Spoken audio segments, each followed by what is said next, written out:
மக்கள் அனைவருக்கும் வணக்கம். பொதுவா நமக்கு ஏதாவது ஒரு பிரச்சனை நடக்குது, அது செய்தித்தாள்ல வருது. அதோட விஷயங்கள் தவறானது. நாம ஒரு விளக்கம் கொடுக்க விரும்புறோம் அப்படின்னா, பத்திரிகையாளர் சங்கம் போன்றவை இருக்கு இல்லையா? அதற்கான வாய்ப்புகளை கொடுக்குறாங்க. இதை ஏன் நான் சொல்றேன் அப்படின்னா, எப்படி பத்திரிகை கொண்டு போய் நம்ம செய்தியை கடத்துறது? நமக்கு நடக்கிற அநியாயத்தை எப்படி பத்திரிகை கொண்டு போறதுன்னு நிறைய பேருக்கு தெரியாது. பக்கத்துல இருக்க பத்திரிகையாளர்களை யாரை கம்யூனிகேஷன் பண்றதுன்னு தெரியாது. இந்த மாதிரி பிரச்சனைனால பொதுவாகவே பிரஸ் கிளப்னு ஒன்று உருவாக்கி அங்கே எல்லா பத்திரிகையாளர்களும் இருந்தாங்க. ஒரு வசதி அதனால உருவாக்கப்பட்டது. ஒண்ணு, மக்கள் தங்களுடைய பிரச்சனைகள் அங்கே வந்து சொன்னா எல்லா பத்திரிகையாளரும் கேட்க ரெடியா இருந்துச்சு. இரண்டாவது, அந்த பத்திரிகையாளர் சங்கங்கள் இருக்கு இல்லையா, இது எல்லாமே பத்திரிகையாளர்களுக்கு ஒரு நலன் இருக்கணும், அவங்களுக்கு பிரச்சனை இல்லை, அதை கேள்வி கேட்கணும், அது முன் வச்சு நாம தீர்வுகள் காணணும் அப்படின்ற ரெண்டு முக்கியமான நோக்கத்தினால பத்திரிகையாளர் சங்கங்கள் உருவாக்கப்படுது. இது ஏன் நான் சொல்றேன் அப்படின்னா, சென்னை பிரஸ் கிளப்னு ஒன்று இருக்கு. அந்த சென்னை பிரஸ் கிளப்பை பொறுத்த வரைக்கும் சமீபத்தில் எலெக்ஷன் நடந்து முடிஞ்சிருச்சு. அந்த எலெக்ஷன் நடந்து முடிஞ்ச கையோட அவங்க யாரை போய் பார்த்தாங்க அப்படின்னா, எம்.கே. ஸ்டாலினை, அதுக்கப்புறம் உதயநிதி. எம்.கே. ஸ்டாலின் அவர்களை பார்க்கறது ஒரு பெரிய ஆச்சரியமான விஷயம் இல்லை. ஆனால் உதயநிதியும் போய் பார்த்து பணிவா வணக்கம் வாங்கி வணங்கிட்டு வந்தான்னு வச்சுக்கோங்க. அப்பவே நம்ம சொன்னோம், இது பத்திரிகையாளர் சங்கம் கிடையாது, இனிமே சென்னை பிரஸ் கிளப் வந்து திமுகவோட பிரஸ் கிளப்பா தான் இருக்குது. அன்னைக்கு நம்ம என்ன சொன்னோமோ அதுதான் இன்னைக்கு நடக்குது. இந்த மாதிரி பிரஸ் கிளப் எல்லாம் இழுத்து மூடுறது அவசியம். ஏற்கனவே மாற்றுறதுக்கான ஊடகவியலாளர் சங்கம்னு வச்சுக்கிட்டு ஊருக்குள்ள ஆடிட்டு இருந்தாங்க. இப்போ சென்னை பிரஸ் கிளப்பே அதை கைப்பற்றிட்டாங்கன்னு வச்சுக்கோங்க. இதில் இருக்கக்கூடிய இந்த நெல்சன் சேவியர்ல ஆரம்பிச்சு இது ஹாசிப் வரைக்கும் இருக்கக்கூடிய எல்லா நபர்களை பற்றின எல்லா ப்ரொஃபைல் எடுத்தீங்கன்னா எல்லா பேருக்குமே பாஜக எதிர்ப்பு, திமுக ஆதரவு, இந்த நிலைப்பாடோட இருப்பாங்க. இல்லாட்டி வேறொரு நோக்கம் உள்ள இருக்குன்னு வச்சுக்கோங்க. இதுல சமீபத்தில், அதாவது இந்த பிரஸ் கிளப் நடந்த எலெக்ஷனுக்கு அப்புறம் அது திமுக கைக்கு ஒட்டுமொத்தமா போனதுக்கு அப்புறம் நகரக்கூடிய நகர்வுகள் எதுவும் நியாயமா படலை. அதற்கு மிக முக்கியமான சான்று எது அப்படின்னா,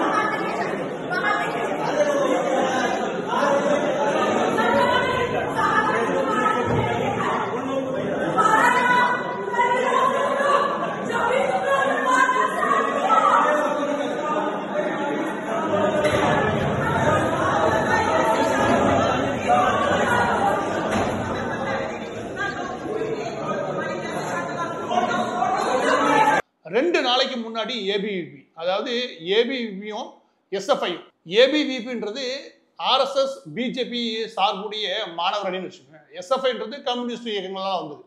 இந்த எஸ்எஃப்ஐ தான் ஏறக்குறைய இந்தியா முழுவதும் கூடிய எல்லா யூனிவர்சிட்டிலையும் கடந்த ஒரு 50 வருஷமா வெற்றி பெறுவாங்க. அவங்க தான் இருப்பாங்கன்னு வச்சுக்கோங்க. அவங்க கைதான் ஓங்கி இருக்கும், அடி தட்டி எல்லா வேலையும் பார்ப்பானுங்க.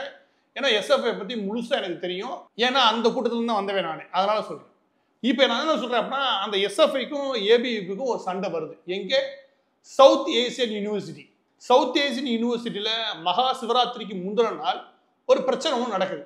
அது என்ன பிரச்சனை அப்படின்னா, அந்த இடத்துல அந்த ஏபிவிபி மாணவர்கள் விரதம் இருக்கிறாங்க. அதனால நான்வெஜ் சாப்பிட்றது இல்லை. அங்கிட்டு எஸ்எஃப்ஐ ஸ்டூடெண்ட்ஸு சாப்பிட்றது வழக்கம் உண்டு. இது ஒரு பிரச்சனை கிடையாது. ஆனால் ஒரு வாய் தகராறா மாறி நீ நான்வெஜ் சாப்பிடுன்னு சொல்லி சில பேர் அவங்க வற்புறுத்துறதா தெரியுது. அதன் வழியாக வாய் தகராறாகி கை கலப்புக்கு போய் முடியுது. பெரிய லெவலில் பிரச்சனை போய் முடியுது வச்சுக்கோங்க. இது ஒரு சின்ன நிகழ்வு தான். எப்பவுமே பொதுவாக இந்த ஜேஎன்யூ, ஜவஹர்லால் நேரு யூனிவர்சிட்டி, இல்லை சவுத் ஏசியன் யூனிவர்சிட்டி, இப்படியான யூனிவர்சிட்டிலாம் இருக்கு இல்லையா, இதெல்லாம் நடந்துச்சுன்னு வச்சுக்கோங்க, இந்தியா முழுவதும் பேசும் பொருளாக மாறிடும். அப்படி அன்னைக்கு நடந்த உடனே சன் டிவியில் இங்கே செய்தி ஒன்று போடுறாங்க. அது என்ன அப்படின்னா, அது அப்படியே ஒன்று ஒன்றா வைக்கிறேன். அது என்ன அப்படின்னா, நான்வெஜ் சாப்பிட்டதுனால மாணவர்கள் மீது தாக்குதல் நடத்திய ஏபிவிபி. நான் என்ன சொல்லுவேன் அப்படின்னா, இங்கே செய்தி ஊடகங்களுக்கு வேற வேலையே கிடையாது.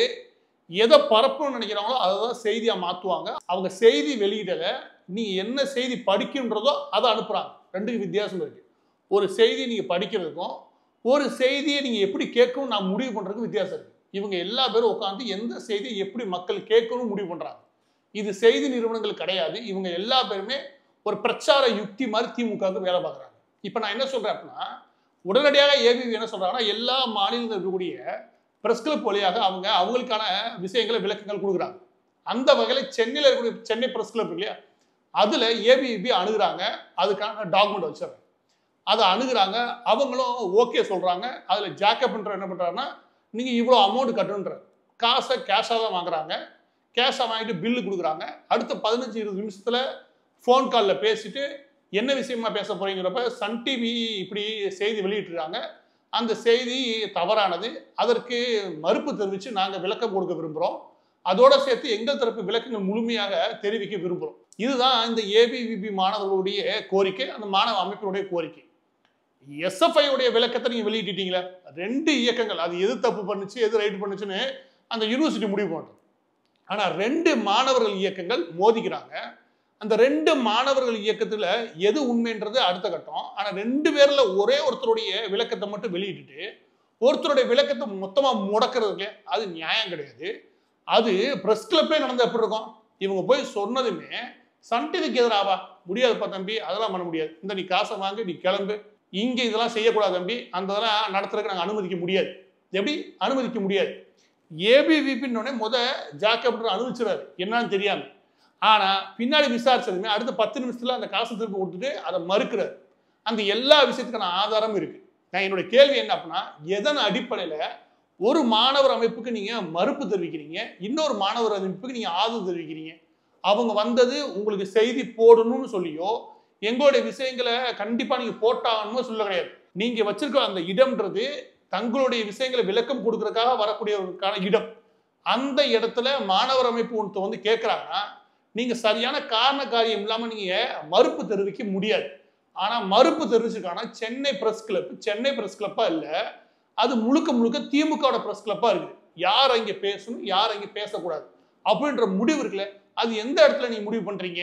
ஆக பட்டவர்த்தனமாவே சென்னை பிரஸ் கிளப் என்ன பண்றாங்க அப்படின்னா, ஒரு தரப்பு செய்தி முழுசா முடக்கணும், திமுக எது சொல்லுதோ இல்ல திமுக ஆதரவாளர்கள் எது சொல்றாங்களோ இல்ல திமுக கூட்டணி சார்பாக எது சொல்றாங்களோ இல்ல பாஜகவுக்கு எதிராக என்ன பரப்பலாமோ, பாஜக சார்ந்த RSS சார்ந்த விஷயங்கள் எப்படி எதிராக பரப்புறதுக்கு நம்ம பயன்படுத்தணுமோ அப்படின்ற பிரச்சார யுக்தியோட ஒரு சங்கம் இருக்குன்னா அந்த சங்கம் சட்டப்பூர்வமாவே கலைக்கப்பட வேண்டியது. அது பத்திரிகையாளர் சங்கமே கிடையாது. நீ என்ன பண்றான்னு நாங்க பிரச்சார சங்கம்னு வச்சுக்கோ, நாங்க பிரச்சாரம் பண்றதுக்காக நான் இருக்குமே தவிர்த்து எந்த பத்திரிகையாளர் சங்கம் இங்க நடக்கல அப்படின்னு நீ சொல்லிட்டேன்னா எந்த பிரச்சனையும் கிடையாது. நீ உன்னை பத்திரிகையாளர் சொல்லிட்டு ஊர்ல எப்படி இந்த வேலை நீ பாக்குற? எனவே நீ பத்திரிகையாளர் இல்லைன்னு சொல்லு ஃபர்ஸ்ட். இதெல்லாம் ஆரம்பத்துல நான் சொல்றேன், என்ன முதல்ல யாருக்கும் பத்திரிகையாளர்னு சொல்றது கிடையாது. ஒரு சார்பு நிலையை எடுத்துட்டாலே நம்ம பத்திரிகையாளர் கிடையாது. எது செய்தியோ அந்த செய்தி அப்படியே கொண்டு போய் சேர்க்கணும். அதுல என்னவா புரிஞ்சுக்கணுன்றது மக்களோட முடிவு. ஆனா எந்த செய்தியுமே திரிச்சு மக்கள் எப்படி புரிஞ்சுக்கணுன்றது முடிவோட நீ செய்தி எழுதுறேன்னு வச்சுக்கவே, நீ செய்தியாளரே கிடையாது. தமிழகத்தில் பெரும்பாலான செய்தி ஊடகங்களே அல்ல, காசு தூக்கி போட கப்பிட்டு போகக்கூடிய அளவுக்கு இருக்கணும் வச்சுக்கோவேன். இறுதியாக இதுல சொல்ல வேண்டிய விஷயம் என்ன அப்படின்னா, சமீபத்துல நியூஸ் அவன் நினைக்கிறேன், அதுல கலைஞர் எழுதுகோள் அவார்டு, அதனே கலைஞர் எழுதுகோள் அவார்டு, அந்த எழுதுகோள்ல என்னென்ன எழுதுனா நான் வச்சுக்கிறேன் கேவலமா இருக்கும் வச்சுக்கோங்க. அந்த எழுதுகோள் அவார்டை நியூஸ் அவன் நினைக்கிறேன் அவங்களுடைய தலைமை ஆசிரியர் கொடுக்குறாங்க. இதே மாதிரி எல்லா செய்தியாளர்களுக்கும் சரி நல்லாவே கவனிக்குது திமுக. அடுத்து ஒரு வருஷம் பெரிய லெவலில் கவனிக்க போகுதுன்றது நம்மளால புரிஞ்சுக்க முடியுது. சென்னை பிரஸ் கிளப்பையும் கைப்பற்றியாச்சு. இனி என்ன செய்தி நம்ம கிடைக்கும் நினைக்கிறீங்க? அப்போ ஒட்டுமொத்த மீடியாவையும் ஒரு பகுதி திரையுலகத்தையும் இன்னொரு பகுதி எல்லாத்தையும் கட்டுப்படுத்தி ஒரே ஒரு குடும்பத்துக்கு அடிமை வேலை பார்க்கறதுக்கு நீங்க செய்தியாளர் இருக்காதீங்க. தயவுசெய்து வெளியே வந்துட்டு வேற ஏதாவது உருப்படியான வேலை பாருங்க. இந்த சென்னை பிரஸ் கிளப் இருக்கு இல்லையா, அதனுடைய நிர்வாகிகளை விட்டுருங்க. அதை கட்டுப்படுத்தக்கூடாது யார் நினைக்கிறீங்க? அதை இறுதியா சொல்லிட்டு முடிக்கிறேன். கட்டுப்படுத்த நக்கீரன் கோவால் பத்திரிகையாளரே கிடையாது. கிசு எழுதுற ஆளு. கிசுன்னு மட்டும் கிடையாது, தமிழகம் கூடிய எனக்கு தெரிஞ்சு நிறைய பேரை மிரட்டி காசு பறிக்கிறதுக்கு பத்திரிகை நடத்தலாம் ஒரு நபர்னு வச்சுக்கோங்க. காசு பறிக்கிறது எப்படி, கிசு எப்படி இருக்கிறது, அவருக்கு உலகமே எப்படி இந்த செக்ஸ் சுத்தி ஏதாவது உலகம் தேடுறாரா அப்படின்னு தேட ஒரே ஆள்னு வச்சுக்கோங்க. அந்த ஆளுக்கு வெக்கம் கிடையாது, மானம் கிடையாது, ரோசம் கிடையாது, எதை வேணா எழுதிட்டு திரும்ப மன்னிப்பு கேட்டுருவாங்க. ஆளுநருக்கு வயசு 80 இருக்கும். முன்னாடி ஒரு ஆளுநர் இருந்தார், அவரு பொண்ணுகள் எல்லாம் பிறக்கிறாருன்னு கொஞ்சம் கூட கூச்சமே இல்லாம வருஷம் ஃபுல்லா எழுதிட்டு அவர் வழக்கு போட்டதுமே மன்னிப்பு கேட்டாரு. ஆனா வருஷம் ஃபுல்லா எழுதுனது அது பத்திரிகை சுதந்திரத்துல வந்துடும். கொஞ்சம் கூட கூச்சமே இல்லாம நான் என்னவா எழுதுவேன், விளக்கம் சொல்லவும் கூட கடமை அப்படின்னு இந்த மாதிரி புது விளக்கம் பத்திரிகைக்கு சொன்ன ஒரே ஆளு நக்கீரன் கோவால். திமுகவுடைய பெரிய சிங் சக்னு வச்சுக்கோங்க, அந்த ஆள் முக்கியமான நிர்வாகி. அடுத்து என்றாங்க தாம்பிள்ளைய யூகேல கூடிய ஃபோர்ப்ஸ்ல பிசினஸ் அனலிஸ்டா கூட சேர்த்து விட்டுட்டு நமக்கெல்லாம் கம்யூனிஸ்ட் நடத்துவாங்க. எப்படி யூரோப்புக்கு அனுப்பி அங்கே பிசினஸ் அனலிஸ்டா அவருக்குள்ள இருக்கும், அது ஃபோர்ப்ஸ்ல. ஆனா நமக்கு என்ன சொல்லுவாப்புல, கம்யூனிஸ்ட் நடத்துவாங்க. ஹிந்து என்றான் சீன கம்யூனிஸ்ட் பார்ட்டிக்கு பச்சையா ஆதரிக்கக்கூடிய நபர். அவன் கொடுக்கக்கூடிய விளம்பரத்தெல்லாம் வாங்கி போட்டு எந்த அளவுக்கு தான் நாட்டுப்பட்டுள்ளாருன்னு காட்டுற ஆள் வச்சுக்கோங்க. அந்த ஆளு இன்னொரு பெரிய திமுகவுடைய தீவிரமான பக்தர். இன்னும் சொல்லப்போனா பிரிவினைவாதிகளுக்கு எங்கடா இருக்கான்னு தேடி பிடிச்ச ஆதரிக்கூடிய ஒரு நபர். இந்த 2 நபர் முக்கியமா அதோட சேர்த்து மூளையா இருந்து, 3வது ஹாசிஃப், இந்த பக்கத்து நெல்சன் சேவியர், அந்த பக்கம் பலன்னு பேசக்கூடிய இந்த கண்ணாடி போட்டு ஒரு லேடி இருக்கு, அது பேர் தெரியல. எப்பவுமே திமுகவுக்கு ஜால்ரா அடிக்கும், ஆனால் செய்தியாலும் போடுவாங்க வச்சுக்குவேன். இப்படி எல்லா கல்சடியும் ஒரு இடத்துல உட்காந்துட்டு அது சென்னை பிரஸ் கிளப்னு சொன்னா அது எவ்வளவு கேவலமா இருக்கும். அந்த கேவலத்தோட முடிவு என்ன தெரியுமா? தொடர்ந்து பள்ளிக்கூடங்கள்ல எவ்வளவு குழந்தைகள் அங்கிங்க ஆசிரியரால, அதுவும் அரசு பள்ளிகள் ஆசிரியர்னால அங்கே பெண் குழந்தைகள் பாதிக்கப்படுறாங்க. தொடர்ந்து போக்சோல அடுத்தடுத்து கைதாகிறாங்க. ஆனா ஒண்ணு கூட செய்தியாக்கப்பட்டு விவாதமாக்கப்படவே இல்லை. பெண்கள் பாதிக்கிற விவகாரங்கள் ஆரம்பிச்சு எந்த பெரிய விவகாரமும் திமுக அரசாங்கத்துக்கு களங்கம் ஏற்படுத்தக்கூடிய எந்த விஷயம் செஞ்சிடக்கூடாது அப்படின்னு எச்சரிக்கையா இருக்கேன் சென்னை பிரஸ் கிளப். இந்த லட்சணத்துல கொண்டு விட்டுட்டாங்க. ஆனா இப்ப எடுத்து பாருங்க, சென்னை பிரஸ் கிளப் 4வது தூண், அந்த தூணு 4வது தூண் இல்ல, அதை எடுத்துட்டு கலைஞர் தூண் வச்சிரு, கலைஞர் குடும்பத்துக்கு தூணா நிப்போம் அப்படி வச்சுட்டு எனக்கு சரியான அர்த்தமாயி போயிடும். அப்படி இருக்கக்கூடிய சென்னை பிரஸ் கிளப் உடைய இந்த நிராகரிப்பு இருக்குல்ல, ஏபிவி மாணவர்களுடைய விளக்கத்தை கேட்க மாட்டோம் அப்படின்னு சொல்லி புறக்கணிச்ச விஷயம் இருக்கு இல்லையா, அது மிகவும் கண்டிக்கத்தக்கது. உனக்கு வேலை செய்தி போடுறது 2 தரப்பிலும் கூடிய தகவலை கொண்டு வந்து சேர்க்கிறது மட்டும்தான். எனவே சென்னை பிரஸ் கிளப்பை பொறுத்த வரைக்கும் இந்திய அளவில் ஒரு வகையில தடை செய்யப்பட அமைப்புன்னு வச்சுக்கோங்க. உண்மையை கொண்டு வந்து சேர்க்காம ஒரு பிரச்சார பீரங்கி மாதிரி செயல்படுறதுனால அந்த அமைப்பு இதற்கு மேல பத்திரிகையாளர் சங்கமா இருக்கிறதுக்கான எந்த தகுதியும் கிடையாது. அதை இழுத்து மூடுறதுதான் நாட்டுக்கு நல்லது, மக்களுக்கு நல்லது. போலி வாக்குறுதி, ஊழல் அரசியல், குண்டர் அரசியல், ஆதிக்க அரசியல், யார் எங்கு எப்போது, உண்மை அறிய தினமலர்.